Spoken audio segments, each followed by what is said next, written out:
You're watching News at Prime. Let's get into this conversation now. The South African National Defence Force has confirmed that critically wounded soldiers have been brought home from the Democratic Republic of Congo.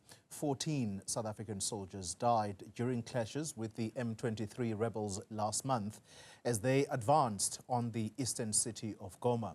Now, the troops left the DRC via Rwanda, with those needing urgent care arriving in Pretoria this morning. Let's speak now to the Deputy Minister of Defence, General Bantu Holomisa. General, good evening to you, and thank you very much for your time. This morning, we saw the arrival of those soldiers that were critically wounded. The understanding is that they are at one military hospital, but the statement from the SANDF saying that the rest of those that are injured will arrive during the course of the week. Are you able to confirm tonight whether those, the latter part, are indeed in the country as we speak? Yes, I can confirm that the critically wounded soldiers, about 3 of them, are at the one military hospital in Pretoria. We are expecting the rest of the injured persons possible from tomorrow onwards. There is a plane, General, that has been spotted at the Waterkloof Air Force Base. The understanding is that it is a Zimbabwean aircraft. Could that aircraft be carrying any of the last batch, if I could call it that? I'm not going to confirm high-level gossips, but even if it is, there is a plane from Zimbabwe, we wouldn't mind if that plane was used to carry or to bring back those soldiers. Remember that this is an operation of SADC. So any country which is ready to assist, they will be welcomed. Yeah. I just want to quickly go back to those that are critically injured. We have been reporting that it is 4 of them, but you are saying tonight that 3 are being treated at one military hospital. Do we have it wrong that it was 4 critically wounded soldiers? Well, we are not going to dispute about numbers, but for now, what I was told this morning is that 3 soldiers are in hospital. But if there are 4, it will not be a train smash. All right. Let's then discuss the element about the aircraft. You've just touched on it. Budget cuts, the budget cuts in the Defence Force. Those are well known. It's something that you have raised in Parliament yourself. Is that why these soldiers were flown into the country with chartered aircraft? Well, it could be, because everybody knows that our Air Force and Navy has been struggling to maintain their fleet. So if the logistics officers have made arrangements with any chartered aircraft, we will welcome that, as long as it has brought our troops back home.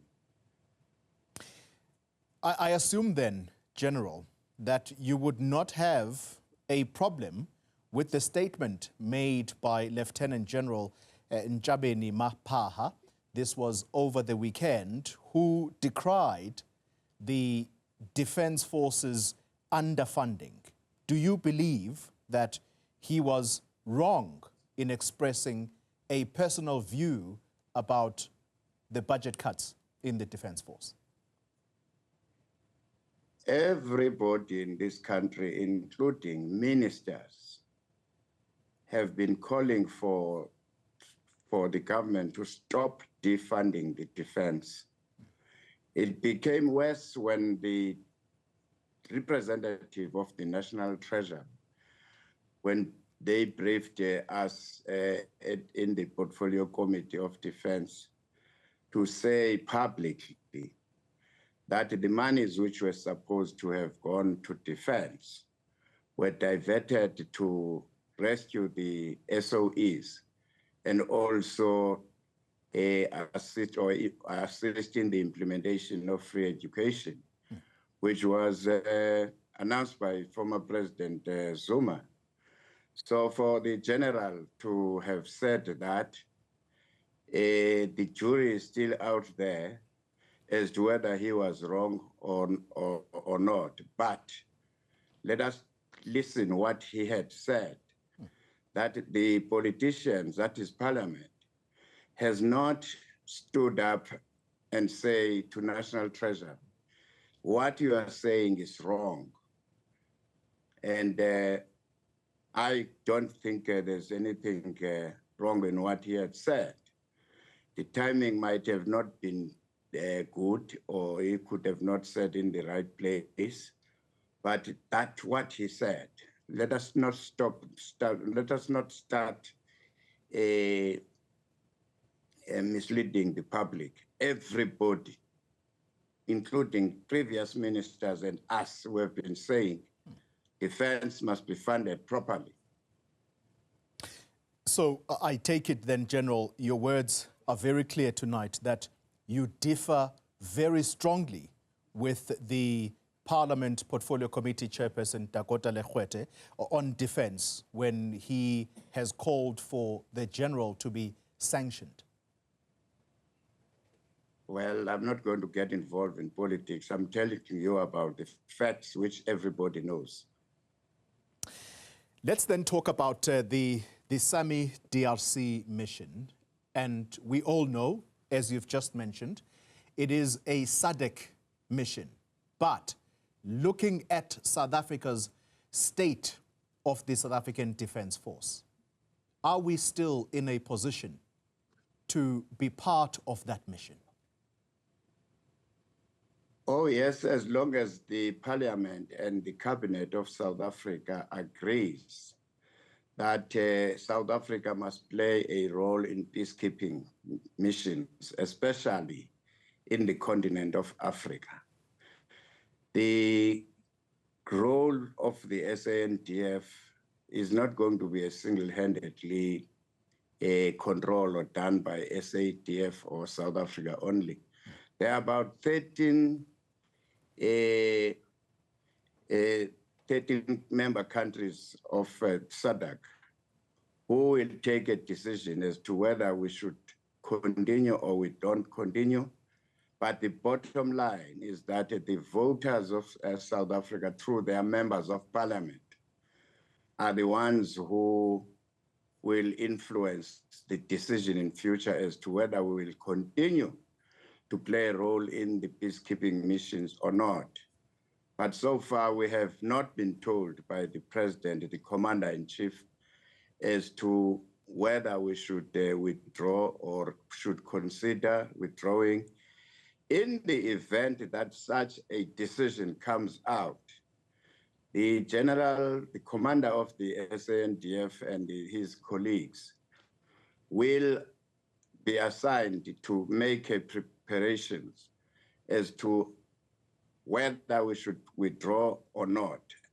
They will be consulted. In other words, the Parliament and the Commander-in-Chief and the Cabinet will convey whatever message to the Defence Force, and then we plan accordingly. But if we are going to continue to do our work in the continent, then another plan would be needed in terms of what kind of equipment we would need to sustain such a program.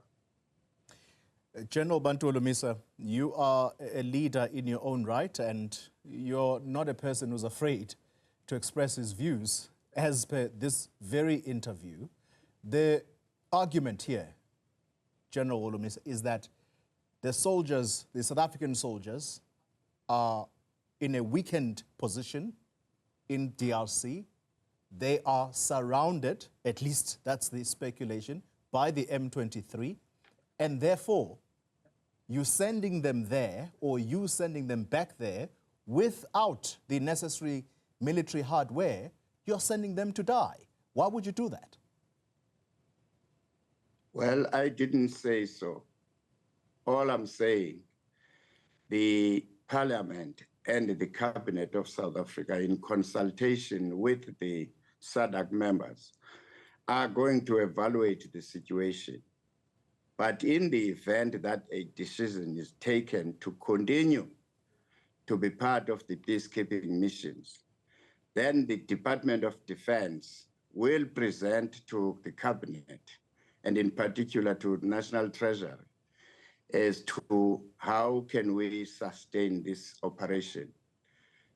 We have not been told to withdraw the troops.